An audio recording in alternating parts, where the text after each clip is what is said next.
नमस्कार दोस्तों। आज हम बात करेंगे इस वीडियो में बालबेक मंदिर के बारे में, वहाँ के पत्थर और मोनोलिथ अवलोकन और उसके इतिहास के बारे में। जोसेफ कोमोनोले क्रिस्टोफर सेल्स ने लिखा है कि प्राचीन फोनिशियन शहर बालबेक के बारे में हमें जानकारी लेनी चाहिए। इसकी उत्पत्ति के रहस्य, इसके मोनोलिथ के विकास पैमाने की खोज करनी चाहिए और इसके ज्ञात इतिहास का अध्ययन करना चाहिए। आज हमारी विशेष सूची में है प्राचीन फोनिशियन शहर बालबेक, बृहस्पति का बालबेक मंदिर, बालबेक पत्थर, बालबेक में पुरातत्व आदि। इसमें सबसे पहला क्वेश्चन यही आता है कि उन्होंने बालबेक पत्थरों को कैसे स्थानांतरित किया होगा, यानी यहाँ से वहाँ ले जाया गया होगा। तो बालबेक पत्थर एक बड़ा रहस्य बने हुए हैं, क्योंकि कोई भी निश्चित रूप से नहीं जानता कि पत्थरों को कैसे ले जाया गया और कैसे रखा, क्योंकि ये पत्थर बहुत भारी और बड़े बड़े हैं। पुरातत्वविदों में बहस होती है और कई लोग दावा करते हैं कि रोमनों ने बालबेक पत्थरों को खोदा और उन्हें पारंपरिक रोमन तरीकों से ले जाकर वहां रखा, लेकिन यह निश्चित रूप से ज्ञात नहीं है। बालबेक पत्थर कितने पुराने हैं? कुछ लोगों ने बालबेक पत्थरों जैसे कि गर्भवती महिला का पत्थर की तिथि लगभग 27 ईसा पूर्व बताई है। हालांकि पुरातत्वविदों में अभी भी इस बात पर बहस चल रही है कि पत्थरों को किसने निकाला, रोमनों ने या फोनिशियन ने या किसी पूर्ववर्ती संस्कृति ने, और इसलिए पत्थरों की तिथियों पर अभी भी बहस चल रही है। बालबेक मंदिर का निर्माण किसने किया? बालबेक शहर में कम से कम 9000 ईसा पूर्व से ही लोग रहते हैं। इस क्षेत्र में बड़े पैमाने पर निर्माण करने वाली पहली ज्ञात सभ्यता फोनिशियन है। संभवतः बालबेक के क्षेत्र में बड़े पैमाने पर निर्माण करने वाले पहले फोनिशियन थे, हालांकि उनके बारे में बहुत कम जानकारी है। रोमियो ने भी बालबेक पर निर्माण किया था। यह निश्चित रूप से अज्ञात है कि फोनिशियन निर्माण करने वाले पहले व्यक्ति थे या इससे पहले कोई संस्कृति थी।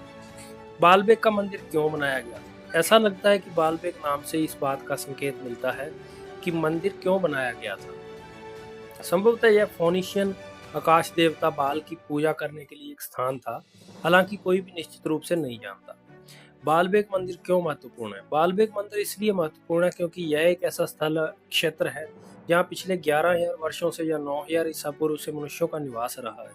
यह स्थल एक शहर भी है जिस पर पहले 3200 ईसा पूर्व से 332 ईसा पूर्व तक फोनिशियनों का कब्जा था। फोनिशियनों के बारे में बहुत कम जानकारी है और बालबेक उन कुछ स्थलों में से एक है जिसके बारे में सर्च की गई है। फोनिशियन के बारे में बहुत कुछ ज्ञात नहीं है क्योंकि उनके लेखन में से लगभग कोई भी नहीं बचा है। फोनिशियन के बारे में इतिहासकारों का अधिकांश ज्ञान एसीरियन लेखन, हिब्रू बाइबल के लेखन और फोनिशियन के समय में मौजूद ग्रीक और लैटिन इतिहासकारों में आता है।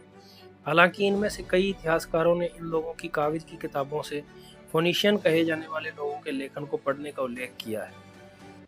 हालांकि उस कनानी सेमिटिक भाषा के जो अंश बचे हैं उनसे आगे की भाषाओं का जन्म हुआ है जो अंततः अंग्रेजी तक पहुंच गई। इतिहास। जिस भूमि पर बालबेक स्थित है वहां संभवतः तब से लोग रहते आ रहे हैं जब से मानव ने कृषि और अधिक गतिहीन जीवन शैली का अभ्यास किया है, या लगभग 9000 ईसा पूर्व से, जो संभवतः एक छोटे शहर या गांव के रूप में शुरू हुआ था। वह हजारों वर्षों में विकसित हुआ और अंततः प्राचीन मध्य पूर्व के सबसे प्रमुख पवित्र स्थलों में से एक बन गया।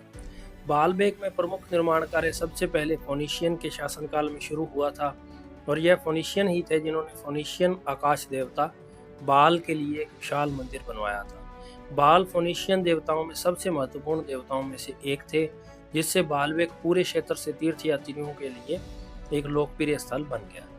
बालबेक और बाल दोनों ही प्राचीन मध्य पूर्व में तब तक महत्वपूर्ण रहे जब तक कि यूरोपीय आक्रमणों ने इस क्षेत्र में विनाश और नए शासक नहीं ला दिए। Macedonian Raja Alexander the great Baalbek पर विजय प्राप्त करने वाले पहले व्यक्ति थे। उन्होंने ऐसा 334 ईसा पूर्व में किया था।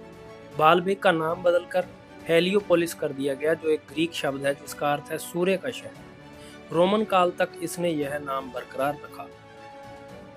रोमन नियंत्रण के तहत शहर एक महत्वपूर्ण धार्मिक केंद्र बना रहा, लेकिन रोमन देवताओं को फोनिशियन देवताओं के ऊपर स्थानांतरित कर दिया गया, जिन्हें पहले शहर में सम्मानित किया जाता था। उदाहरण के लिए रोमनों ने बाल के महान मंदिर के स्थल पर बृहस्पति का मंदिर बनाया, जो संभवतः विभिन्न आक्रमणों के दौरान आंशिक रूप से नष्ट हो गया था। रोमनों ने कई अन्य मंदिर और तीर्थ स्थल बनाए, जिनमें सबसे बड़ा प्राचीन मंदिर अभी भी खड़ा है, बैकस का मंदिर। यहाँ तक कि जब 313 ईस्वी के बाद रोमन साम्राज्य में ईसाई धर्म ने अपना दबदबा बनाया, तब भी बालबेक के मंदिर कई अन्य मंदिरों और बुत प्रस्त देवताओं के मंदिरों की तरह नहीं बने। हालांकि उन्हें उपेक्षित कर दिया गया या ईसाई चर्चों के रूप में इस्तेमाल करने के लिए सह चुना गया। बालबेक क्षेत्र के साथ साथ आज भी बदलता रहा। पूरे मध्य युग में विभिन्न मुस्लिम शासकों और बीजान्टिन साम्राज्य द्वारा नियंत्रित किया जाता रहा। आज बालबेक आधुनिक लेबनान राज्य की एक क्षेत्रीय राजधानी है। रहस्य: बालबेक मध्य पूर्व के इतिहासकारों के लिए एक लोकप्रिय स्थान है, क्योंकि बालबेक मंदिर के बारे में अभी भी कुछ सवाल अनुत्तरित हैं। विद्वानों के अनुसार बालबेक मंदिर का स्थल संभवतः प्राचीन मनुष्यों के लिए पवित्र स्थान था, इससे पहले कि बालबेक ठीक से बसा था। शोधकर्ताओं ने मंदिर की नींव के नीचे पहले के मानव निर्मित निर्माणों के संकेत देखे हैं और यह संभव है कि यह किसी तरह के समारोह स्थल के रूप में कार्य करता था। तो ये थी दोस्तों बालबेक के रहस्यमय मंदिर के बारे में हमारी वीडियो। ये वीडियो आपको कैसी लगी हमें कमेंट करके ज़रूर बताएं, और वीडियो अगर पसंद आई तो लाइक और शेयर ज़रूर करें। अगर आप हमारे चैनल पर नए हैं तो प्लीज़ चैनल को सब्सक्राइब करके बेल वाला आइकन दबा दें, ताकि जैसे ही हमारी वीडियो आए आपको नोटिफिकेशन मिल जाए।